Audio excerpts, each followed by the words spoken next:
Efemérides de hoy, jueves 2 de enero. Y vamos a 1492 porque hoy se da uno de los hechos históricos más importantes de la historia reciente de España, incluida el descubrimiento por parte de los españoles de América. Imagínense, ¿por qué? Porque hoy termina el dominio musulmán sobre España después de 700 años de que llegaron hasta las fronteras, imagínense, al norte, llegaron a arrasar León, llegaron incluso a las fronteras con Asturias, por eso ahí es donde empieza la Reconquista. Por eso, pues fue tan importante esta rendición del reino nazarí de Granada por parte de Isabel la Católica. Bueno, Isabel que dijo que no se iba a cambiar de ropa hasta llegar a Granada, por eso hay un blanco que le llamamos nosotros manta sucia. Bueno, ese manta sucia los españoles le llaman blanco isabelina, por la reina Isabel. Imagínense no solamente el color que tenía eso, sino a qué olía. Hoy día, y esa es otra de las grandes imágenes, bueno, la Alhambra en el fondo, ese palacio hermosísimo que tiene Granada. Boabdil era el jefe musulmán, el califa del área, y su madre le dijo una frase que hoy puede repercutir en los oídos de muchos de los que detentan el poder. No llores como mujer lo que no supiste defender como hombre. Así que hoy pues se convierte la conquista, y ojo, porque yo soy de la teoría de que este hecho primero la conquista total de España y segundo la expulsión de judíos y musulmanes, aquella riqueza que había tenido la comunidad sefardita cultural y científicamente, y aquella cultura nacida de la congresión de todas ellas, la cultura mozárabe. Bueno, todo eso termina de raíz. ¿Y qué pasa cuando expulsan a musulmanes y a judíos? Bueno, lo único que provocaron fue que se radicalizaran las tres religiones. Vamos a 1905, porque y aquellos que han ido, es decir, uno se pregunta cómo Japón llegó a ser Japón. Al final era un país que en 1860 tenía la misma estructura feudal que en 1200 y algo. Ese año el emperador decide, nosotros tenemos que abrir, bueno, después de la llegada del Comodoro, tenemos que abrir el país, tenemos que convertirnos en un país grande. ¿Qué hizo? Mandó a sus mejores elementos a crear el ejército similar al ejército prusiano, una marina similar a la marina inglesa, mientras que se desarrollaba, por ejemplo, hay escritos de finales del siglo XIX que decían, yo tenía que educarme, porque el emperador así me lo había mandado. Bueno, imagínense que y Japón se fue preparando durante esos 40 últimos años del siglo XIX, y su puesta de largo se da hoy. ¿En dónde? En la península coreana, nada menos.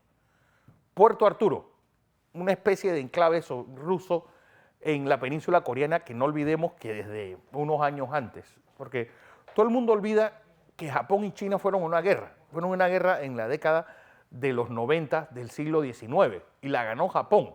¿Y qué ocurre? Bueno, Japón se hace con Taiwán y con Corea, que pasan a ser territorios japoneses.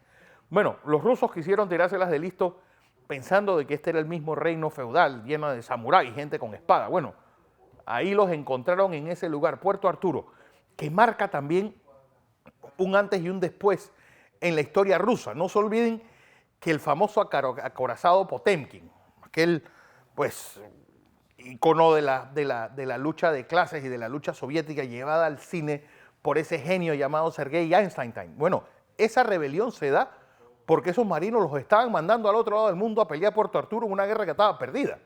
Así que vean cómo la historia tiene liazones y tiene puntos de concordancia, que un hecho ocurrido a 6.000 kilómetros de distancia va a ser el detonante, bueno, de aquel y de las madres que salieron a pelear, a defender, a que sus hijos no sirvieran de carne de cañón. Se produce una masacre, la masacre de invierno, y eso pues hace que la Rusia, que el zar pues ceda y cree la Duma. Todo eso debido a esta batalla en Puerto Arturo. Vamos a 1931 porque hoy se da el primer golpe de Estado de nuestra historia. Y lo peor de todo es que se le da al presidente más preparado que habíamos tenido en nuestra historia. Pero, acción comunal. Yo ojalá los políticos de hoy se leyeran la Declaración de Principios de Acción Comunal. Y uno se pregunta, ¿qué hemos hecho los panameños en casi 100 años? Bueno, 90, para serles más cercano. Pues las mismas oportunidades, la misma deseo de la clase media de accesar a los puestos, la misma definición de que ya basta la de corrupción. Bueno, Acción Comunal con Arnulfo Arias, que después termina como el Rosario de la Aurora con todos los demás. Él se peleó con toda la gente de Acción Comunal y encima de venganza se le llevó el himno. Porque todos los demás de Acción Comunal en las elecciones ya del 48, ninguno estaba ni cerca de Arnulfo. Pero se da este golpe de Estado. Un golpe de Estado con unas características muy particulares. Tal vez la gente estaba engomada de la fiesta de Año Nuevo. Estaba este presidente que no sabía muy claro qué es lo que estaba haciendo aquí, porque era una especie de super nerd que trajo Rodolfo Chiari, la bestia negra de los siglos de la década del 20, a imponerlo como presidente. Y ahí el pobre pues se encuentra encima con la crisis económica de los años del crack del 29. Así que poco a poco pues estos muchachos dan este golpe de Estado. Imagínense, unos muchachos, Víctor Florencio Goitía tendría 28, 29 años, Arnulfo tenía 30, Ramón Mora, pues, y todo el grupo de muchachos, Simón Quiroz y Quiroz, eran pues la juventud que estaba tratando de llevar a cabo. Y descrito, y es raro porque los dos hechos nacionales que voy a describir hoy, ambos son descritos por Gloria Guardia de forma magistral, en esa trilogía que tiene sobre la historia de Panamá. Y este segundo hecho es otro, porque si el 2 de enero del 31 hay un golpe de Estado, el 2 de enero del 55 se da el primer magnicidio de nuestra historia. Y es asesinado a eso de las 5 de la tarde José Antonio Remón Cantera, el primer hombre fuerte de nuestra historia. Hombre que quitaba y ponía presidentes a su antojo. Bueno, esto es el comandante Marcos, pero eso fue mucho después. José Antonio Remón asesinado, ahí está después de derrocar a la fuerza Arnulfo Arias en 1940, el 10 de mayo de 1951. Y lo ven, pues, orondo, reído, y ahí lo tienen. Pues este era, bueno, era más duro era, bueno, el típico militar de los años 50. Y aquellos que vayan a Nueva York y caminen muy cerca de Wall Street, pues por la Quinta Avenida van a darse cuenta que ahí está el nombre de José Antonio Remón, que incluso le hicieron un desfile y lo recibieron con confites y todo. Yo no sé si la gente sabía al personaje que estaban recibiendo, pero ahí está el José Antonio Remón, presidente de Panamá. Y al lado, pues Roberto F. Chiari, presidente de Panamá, también lo recibieron con trozos de papelitos y esas cosas. Bueno, Remón, ¿quién lo mató y por qué? Pues hay muchas teorías alrededor de esto.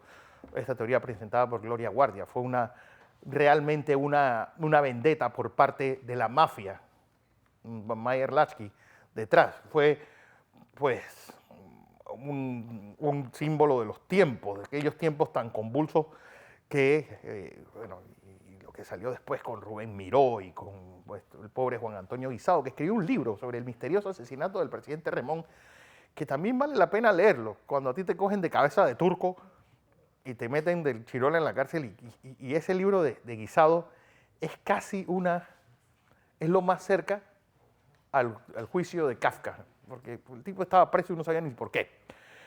Vamos a 1994, porque nadie lo describió mejor que Andrés Oppenheimer en ese maravilla de libro llamado La frontera del caos, cuando México estaba en su pleno estrellato, economía de mercado abierta, su presidente, pues este hombre graduado en la universidad, doctorado y graduado en la Universidad de Harvard, el niño mimado de George Bush en ese momento, acababa de entrar el Tratado de Libre Comercio con América del Norte y de repente pues se despiertan todos los demonios y México resulta que es pues una república bananera más con una guerrilla que le agua la fiesta.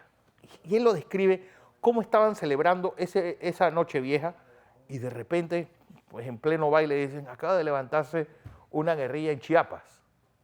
Bueno, y con este personaje que si me preguntan, yo creo que este es el primer personaje de la globalización, el comandante Marcos, ese con su pasamontañas y su pipa, y Y el hombre que mandaba mensajes los escribía de una forma magistral y era subcomandante, porque él decía que el comandante era el pueblo. Bueno, este poco de indios desarrapados en la región más pobre de México se levantan a aquel país que estaba a punto de entrar en el primer mundo, aquel país que Carlos Salinas de Gortari estaba presto a ser el primer presidente o el primer director general de la Organización Mundial de Comercio. Así estaba el ambiente en 1994, con ese optimismo pues posguerra fría, que Francis Fukuyama había puesto que el fin de la historia, bueno, el fin de la historia de esa historia, porque la historia se empezó a escribir aquí.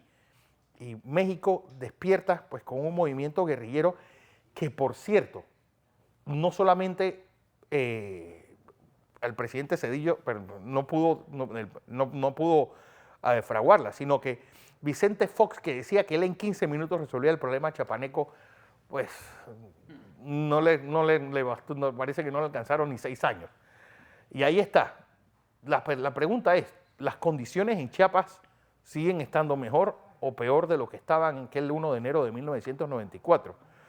Y aquella, pues, levantamiento que volvió a México a su triste realidad. Cosas de la historia.